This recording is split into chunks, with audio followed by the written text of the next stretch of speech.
Monumen Nasional atau yang populer disingkat dengan Monas atau Tugu Monas adalah monumen peringatan setinggi 132 meter yang didirikan untuk mengenang perlawanan dan perjuangan rakyat Indonesia untuk merebut kemerdekaan dari pemerintah kolonial Hindia Belanda.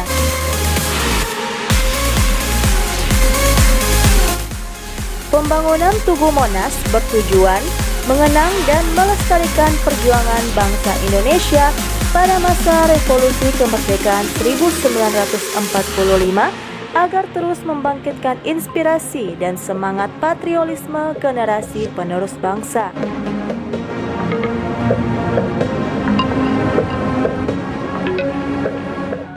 Tugu ini dimahkota lidah api yang dilapisi lembaran emas yang melambangkan semangat perjuangan yang menyala-nyala. Monumen Nasional terletak tepat di tengah lapangan Medan Merdeka, Jakarta Pusat.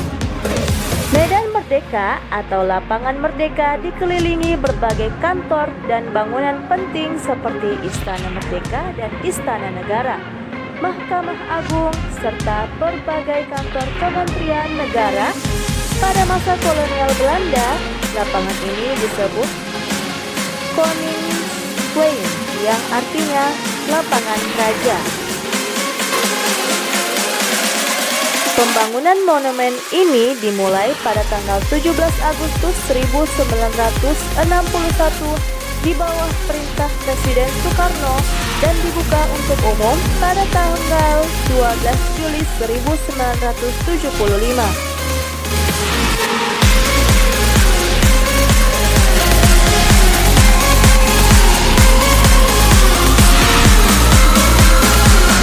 Tugu peringatan nasional ini kemudian dibangun di areal seluas 80 hektar. Tugu ini diarsiteki oleh Frederick Silaban dan L.M. Sudarsono. Untuk memasuki Monas, pintu Monas terdapat di Taman Medan Merdeka Utara dekat patung Pangeran Diponegoro.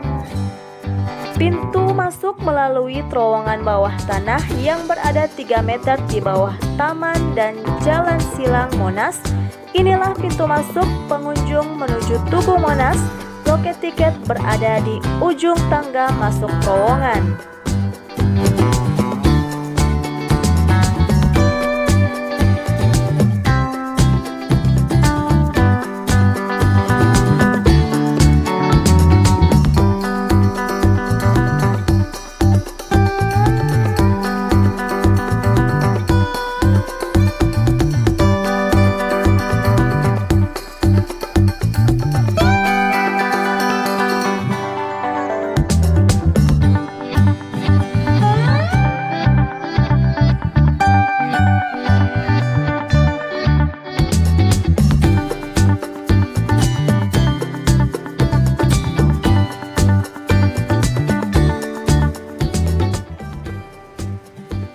Ketika pengunjung naik kembali ke permukaan tanah di sisi utara Monas, pengunjung dapat melanjutkan berkeliling melihat relief sejarah perjuangan Indonesia.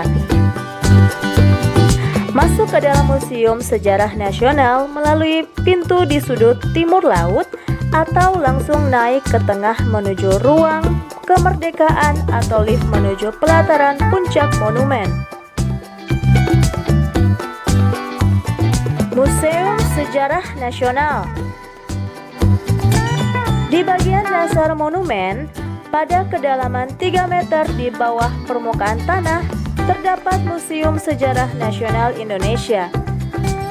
Ruang besar Museum Sejarah Perjuangan Nasional dengan ukuran luas 80 x 80 meter dapat menampung pengunjung sekitar 500 orang. Ruangan besar berlapis marmer ini terdapat 48 diorama pada keempat sisinya dan 3 diorama di tengah, sehingga menjadi total 51 diorama. Diorama ini menampilkan sejarah Indonesia sejak masa prasejarah hingga masa Orde Baru. Diorama ini dimulai dari sudut timur laut bergerak searah jarum jam menelusuri perjalanan sejarah Indonesia, mulai masa prasejarah, masa kerajaan kuno seperti Sriwijaya dan Majapahit, disusul masa penjajahan bangsa Eropa yang disusul perlawanan para pahlawan nasional pra-kemerdekaan melawan VOC dan pemerintahan Hindia Belanda hingga masa pergerakan nasional Indonesia awal abad ke-20. Pendudukan Jepang, perang kemerdekaan dan masa revolusi hingga masa Orde Baru pada masa pemerintahan Soeharto.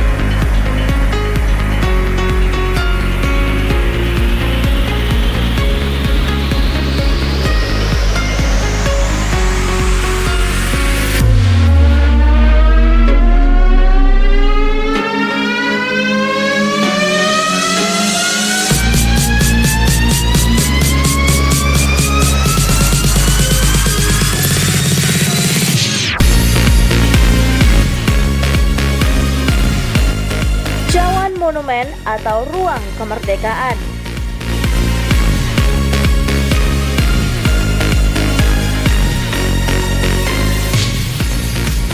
Di bagian dalam cawan monumen terdapat ruang kemerdekaan berbentuk amphitheater. Ruangan ini dapat dicapai melalui tangga berputar dari pintu sisi utara dan selatan. Ruangan ini menyimpan simbol kenegaraan dan kemerdekaan Republik Indonesia, di antaranya naskah proklamasi kemerdekaan Indonesia yang disimpan dalam kotak kaca di dalam gerbang berlapis emas. Lambang Negara Indonesia, peta kepulauan negara kesatuan Republik Indonesia berlapis emas, dan bendera merah putih, dan dinding yang bertulis naskah proklamasi kemerdekaan Republik Indonesia. Di dalam ruang kemerdekaan Monumen Nasional ini digunakan sebagai ruang tenang untuk mengheningkan cipta dan bermeditasi mengenang hakikat kemerdekaan dan perjuangan bangsa Indonesia. Naskah proklamasi kemerdekaan Indonesia disimpan dalam kotak kaca dalam pintu gerbang berlapis emas. Pintu mekanis ini terbuat dari perunggu seberat 4 ton, berlapis emas dihiasi ukiran bunga wijaya kusuma yang melambangkan keabadian, serta bunga teratai yang melambangkan kesucian. Pintu ini terletak pada dinding sisi barat, tepat di tengah ruangan yang berlapis marmer hitam. Pintu ini dikenal dengan nama Gerbang Kemerdekaan yang secara mekanis akan membuka seraya memperdengarkan lagu Padamu Negeri. Diikuti kemudian oleh rekaman suara Soekarno tengah membacakan naskah proklamasi pada tanggal 17 Agustus 1945.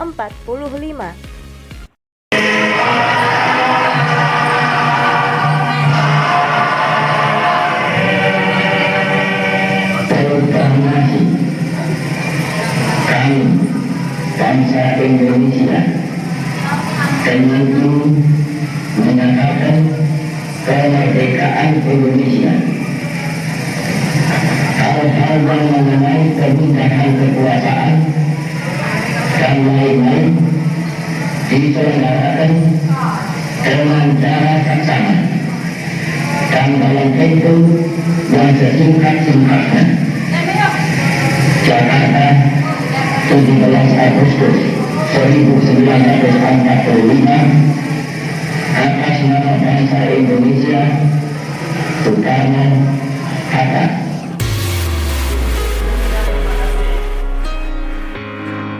Pada sisi selatan terdapat patung Garuda Pancasila Lambang negara Indonesia terbuat dari perunggu seberat 3,5 ton dan berlapis emas. Pada sisi timur terdapat tulisan naskah proklamasi berhuruf perunggu.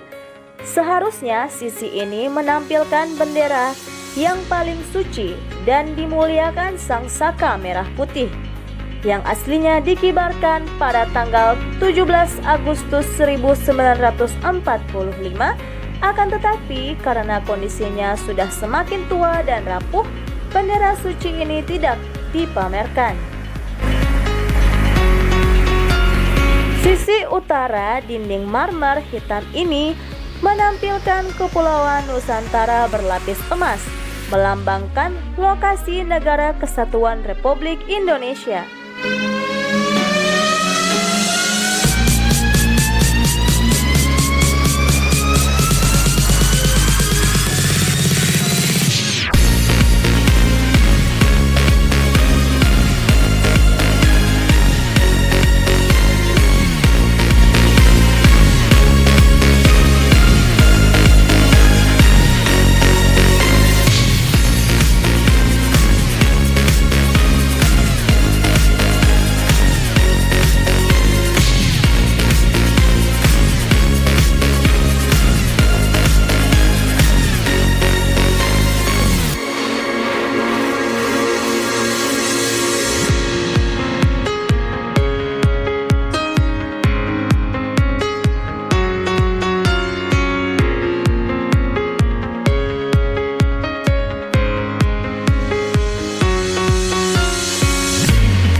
Puncak dan api kemerdekaan.